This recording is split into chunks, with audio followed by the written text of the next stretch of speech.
Welcome to Nanak classes. दोस्तों, Nanak classes के YouTube channel पे आपका स्वागत है। आज है 23 अक्टूबर और 23 अक्टूबर 2025 के जितने भी most important Rajasthan current affairs के क्वेश्चन बनते हैं आज हम उनका डिस्कस करेंगे। पूरा वीडियो ध्यान से देखना और लास्ट में मैं आपसे क्वेश्चन पूछूंगा जिनके जवाब आपको कमेंट बॉक्स में देने हैं। आज हम पढ़ेंगे राजस्थान प्रशासनिक सेवा परीक्षा प्रोत्साहन योजना के बारे में चर्चा करेंगे। जयपुर कमिश्नरेट के नए पुलिस कमिश्नर बन चुके हैं, उनकी चर्चा करेंगे। और एशिया में गिद्धों की सबसे बड़ी कॉलोनी कहां स्थापित हो चुकी है उसकी चर्चा करेंगे। पूरे विस्तार से इन क्वेश्चनों को पढ़ेंगे। रोज आपको इस समय क्लास मिलती है, संडे के दिन वीकली और फिर मंथली क्लास है मिल जाती है। तो स्टार्ट करें। सभी प्यारे साथियों को प्यार भरा नमस्कार, गुड मॉर्निंग। और उम्मीद करता हूं सभी साथियों ने दीपावली के इस पर्व को बहुत धूमधाम से बनाया है, अपने परिवार के साथ खुशियां बांटी है और अब अपनी लक्ष्य की तरफ वापस चल पड़ो। वो कहते ना है पार्थ अब रथ ले चलो उसी मंजिल की तरफ, है ना। तो अपनी मंजिल की ओर वापस अग्रसर हो जाओ। जहां कहीं भी बैठे हो, पढ़ाई का कोई टाइम नहीं होता है, पढ़ाई की कोई जगह नहीं होती है। आप तैयारी करें, मेहनत करें। निश्चित एक ही टारगेट बनाना है कि होना है तो सफल होना ही है। तो करें स्टार्ट। सबसे पहले 22 अक्टूबर को क्या पढ़ा था कि बहरीन में एशियन यूथ गेम्स 2025 मुआई थाई में राजस्थान के किन खिलाड़ियों का चयन हुआ? विधि शर्मा, हर्षिता मोहिनी और मुदित गुप्ता। मुख्यमंत्री विश्वकर्मा पेंशन योजना के अंतर्गत पात्र व्यक्तियों को यानी 60 साल की उम्र होने के बाद जो पेंशन प्रतिमाह दी जाएगी वो 3000 रुपए। उगड़ में प्रदेश की सबसे बड़ी घोषित बैटरी ऊर्जा भंडारण की संग्रहण क्षमता 2500 मेगावाट प्रति घंटा। और राजस्थान पुलिस शहीद दिवस हर वर्ष किस दिन मनाया जाएगा? 21 अक्टूबर को बनाते हैं। तो 21 अक्टूबर को बनाया गया, ये हमने कल पढ़ा था। इसकी क्विज आपको टेलीग्राम नानक क्लासेस शिवसर पर मिल गई और टेस्ट जो है वो आज आपको सारे 2-3 दिनों के टेस्ट, क्योंकि दीपावली का अवसर था तो सारे कर्मचारी अपने अपने घरों में खुशियां दीपावली परिवार के साथ थे। आज से आपको ये सारी टेस्ट, उनकी ऑनलाइन पीडीएफ वगैरह सब प्राप्त हो जाएगी। करें स्टार्ट। आज का पहला प्रश्न, जयपुर कमिश्नरेट के नए पुलिस कमिश्नर नियुक्त किए गए हैं। जयपुर कमिश्नरेट के नए पुलिस कमिश्नर किन्हें नियुक्त किया गया है? लियो जी, 34 आईपीएस बदले हैं कल। ठीक है, जयपुर कमिश्नरेट मैं सबसे पहले आपको बता देता हूं, सन 2011 के अंदर जयपुर और जोधपुर दो ऐसे शहर हैं जहां कमिश्नरेट प्रणाली थी। वर्तमान में दो जगह हैं। जोधपुर के कमिश्नर अभी ओम प्रकाश जी को बनाया गया है और जयपुर कमिश्नरेट के जो बिजू जॉर्ज जोसेफ थे उनकी जगह सचिन मित्तल को बना दिया गया है। किसको? सचिन मित्तल। सचिन जयपुर कमिश्नर बन गए। संगठित अपराधों पर कार्रवाई के लिए पहली बार डीजी स्पेशल कमिश्नर का पद नियुक्त हुआ है, वो भी बनाए गए हैं। तो कुछ एक परिवर्तन हुआ है, उनकी मैं चर्चा आपके सामने करूंगा। सबसे पहले देखो, जयपुर पुलिस आयुक्त बिजू जॉर्ज जोसेफ थे, उनके स्थान पर सचिन मित्तल को पुलिस कमिश्नर नियुक्त कर दिया गया है। जयपुर महानिदेशक का नया पद सर्जित, स्पेशल ऑपरेशन के लिए एक नया पद सर्जित करके आनंद श्रीवास्तव को इसकी जिम्मेवारी सौंपी गई है। एसओजी जो स्पेशल इन्वेस्टिगेशन टीम थी उसके मुख्य वीके सिंह थे, विजय कुमार सिंह हैं, उनके स्थान पर अतिरिक्त महानिदेशक विशाल बंसल को बना दिया गया है। उग्रवाद के खिलाफ कार्रवाई के लिए बनाए गए आतंकवाद निरोधक दस्ता को उग्रवाद निरोधक दास्ता नाम दिया गया है। उसकी कमान दिनेश एमएनए को सौंपी गई है, जिसमें एंटी गैंगस्टर टास्क फोर्स और एंटी नारकोटिक्स टास्क फोर्स भी शामिल है। पहले भी इनके पास था, अब ये दे दिया उग्रवाद निरोध दास्ता नियम। इसकी कमान भी दिनेश एमएन को सौंपी गई है और इसमें एंटी गैंगस्टर टास्क फोर्स और एंटी नारकोटिक्स टास्क फोर्स भी शामिल है। तो बाकी जितना ज्यादा इंपॉर्टेंट नहीं है, इंपॉर्टेंट सबसे ज्यादा सचिन मित्तल है, ये आपको याद रखना है। जयपुर कमिश्नरेट प्रणाली। एशिया में गिद्धों की सबसे बड़ी कॉलोनी कहां स्थित है? देखो, इतने दिन ऐसे पढ़ रहे थे सीधा कि अपने राजस्थान के यानी एशिया में गिद्धों की सबसे बड़ी कॉलोनी मानसरोवर जयपुर है। हाल ही में मुकुंदरा हिल्स टाइगर रिजर्व बन चुकी है। हाल ही में मुकुंदरा हिल्स टाइगर रिजर्व, ये अभयारण्य भी है, राष्ट्रीय उद्यान भी है और टाइगर रिजर्व भी है, 3 चीजें। तो एशिया में गिद्धों की सबसे बड़ी colony Mukundra hills tiger reserve देख सकते हो। एशिया में गिद्धों की सबसे बड़ी कॉलोनी। दक्षिणी एशिया में लंबी गर्दन वाले गिद्धों की सबसे बड़ी कॉलोनी है। लगभग 1500 प्लस गिद्ध है इसमें और विश्व की 9 में से 7 गिद्ध प्रजातियां यहां पाई जाती है। वैसे नॉर्मल देखें तो एशिया में गिद्धों की सबसे बड़ी कॉलोनी मानसरोवर जयपुर है, लेकिन दक्षिणी एशिया में लंबी गर्दन वाले गिद्धों की सबसे बड़ी कॉलोनी बन चुकी है मुकुंदरा हिल्स टाइगर रिजर्व। जब टाइगर रिजर्व की बात आई तो 2013 में इसको टाइगर रिजर्व बनाया गया था और 2012 में इसको क्या बनाया गया था, राष्ट्रीय उद्यान नेशनल पार्क बनाया गया था और 1955 के अंदर यह अभयारण्य बन जाता है। तो ये थोड़ी सी बातें आपके लिए याद रखनी है, इंपॉर्टेंट चीज है, क्वेश्चन पेपर में सीधा ही पूछते हैं। Mukundra hills tiger reserve Kota में है, टाइगर रिजर्व कब बना 2013 में और राष्ट्रीय उद्यान कब बना 2012 के अंदर। 10वीं विश्व वुशु कुंग फू चैंपियनशिप में राजस्थान के किन खिलाड़ियों ने कांस्य पदक जीता। अब कुंग फू ये आयोजन होते हैं चीन के अंदर। तो अभी हाल ही में 10वीं विश्व वुशु कुंग फू चैंपियनशिप का आयोजन चीन में हुआ। उसमें राजस्थान के 2 खिलाड़ी थे जिन्होंने कांस्य पदक जीता। एक का नाम अर्केश्वर मेडतवाल और दूसरा रजत प्रकाश गुप्ता।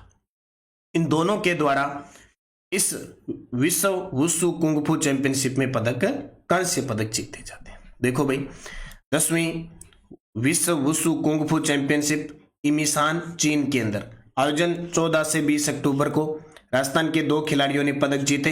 एक का नाम है अर्केश्वर मेडतवाला, कुंग फू फैन कैटेगरी में कांस्य पदक, और रजत प्रकाश गुप्ता, इन्होंने जिंगी कुआन कैटेगरी में कांस्य पदक जीता। और राजस्थान वुशु संघ के अध्यक्ष कौन है, हीरानंद कटारिया, याद रखियो भी। राजस्थान के खिलाड़ी मानव सुथार व खलील अहमद का संबंध किस खेल से है। अक्सर खेल खिलाड़ियों में हमें दिक्कत रहती है और ऐसे खिलाड़ी खलील अहमद राजस्थान के हैं और मानव सुथार भी राजस्थान के। इन दोनों का हाल ही में अंडर 19 जो क्रिकेट मैच अभी होंगे दक्षिण अफ्रीका के खिलाफ इनका चयन हुआ है, इसलिए चर्चा में। राजस्थान के खिलाड़ी मानव सुथार और खलील अहमद दोनों ही क्रिकेटर हैं। जो क्रिकेट प्रेमी है उनको तो पता है, मानव सुथार का, रवि बिश्नोई का, महिपाल लोमरोर का, ये सब राजस्थान के खिलाड़ी हैं। तो क्रिकेटर मानव सुथार हो गए, महिपाल लोमरोर हो गए, कार्तिक शर्मा हो गए, यथार्थ भारद्वाज हो गए, रवि बिश्नोई हो गए, खलील अहमद, ये सब क्रिकेटर है, राजस्थान के क्रिकेटर है। ठीक है, अब क्रिकेट जगत की बात आई है तो मैं एक छोटी सी बात और करूंगा। कौन सी? 32वें मथुरा दास माथुर क्रिकेट अवार्ड 2025 जो 3 कैटेगरी में दिए जाते हैं। राजस्थान में क्रिकेट जगत का पुरुष कैटेगरी में मथुरा दास माथुर सबसे बड़ा अवार्ड है। इसमें सीनियर वर्ग में 15,000 रुपए और जूनियर और सब जूनियर में 7500 रुपए दिए जाते हैं।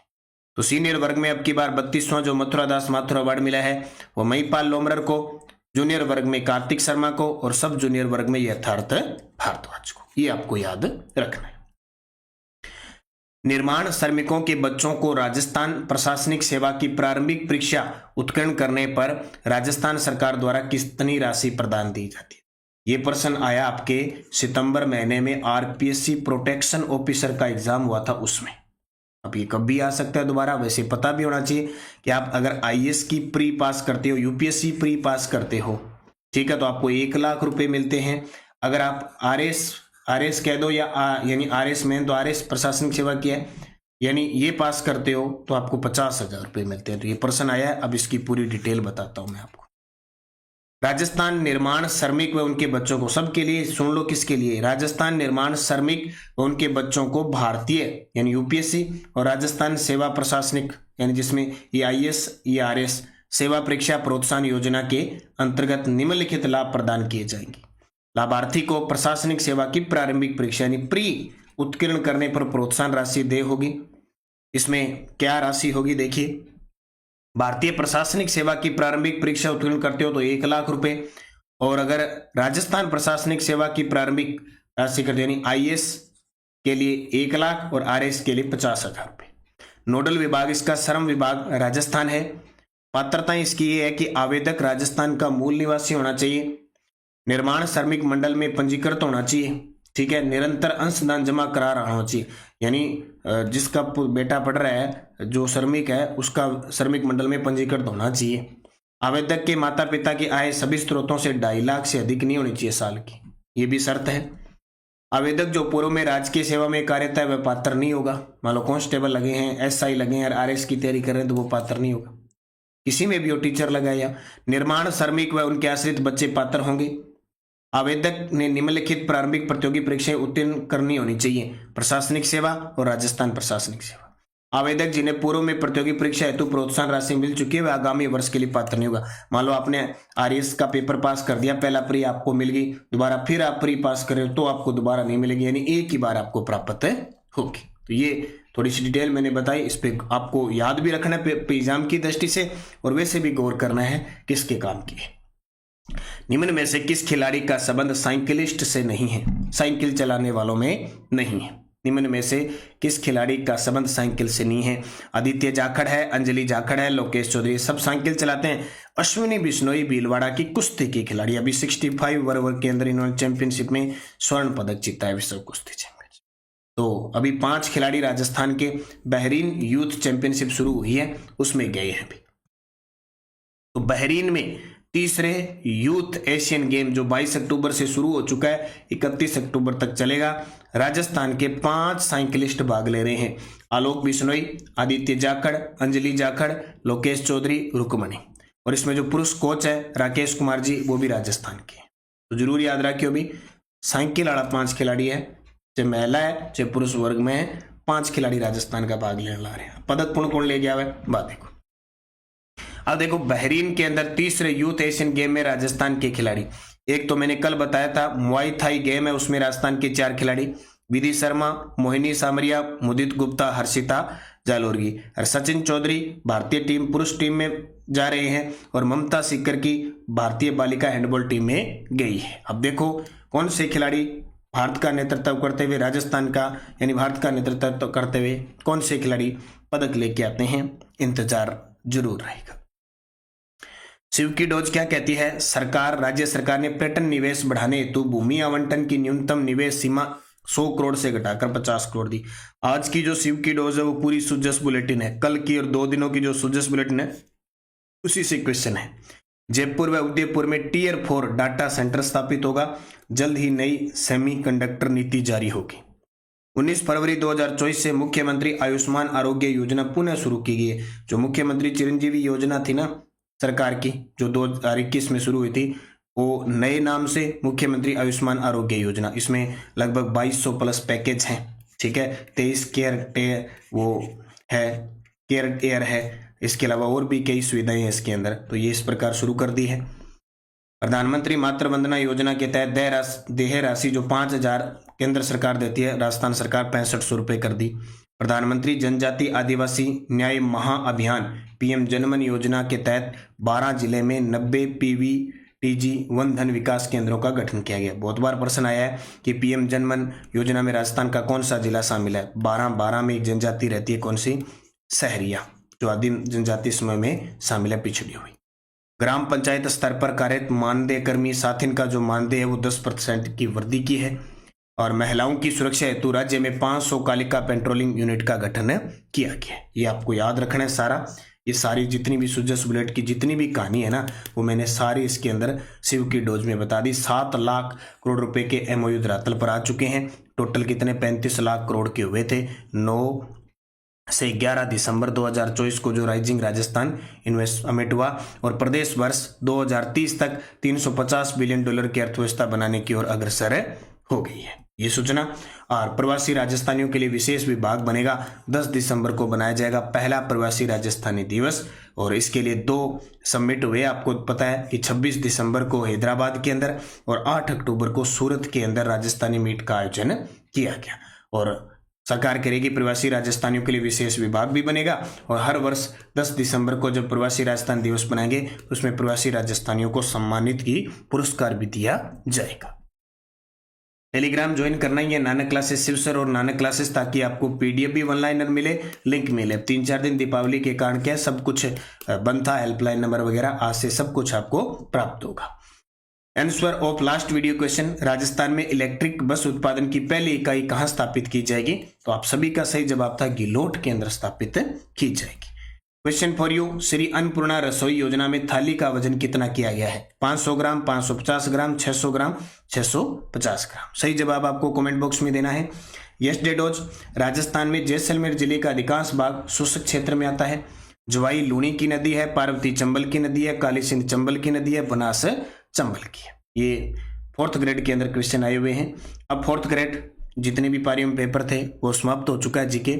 आज से हम स्टार्ट कर रहे हैं आरपीएससी प्रोटेक्शन ऑफिसर एग्जाम 2025 जो सितंबर में हुआ था। अब ये आरपीएससी के प्रश्न है, ये समझ लो आरपीएससी ने जहां प्रश्न डाल दिए अब वो किसी भी पेपर में आ सकते हैं दोबारा। राज्य कर्मचारी चयन बोर्ड तो उनको डालेगा।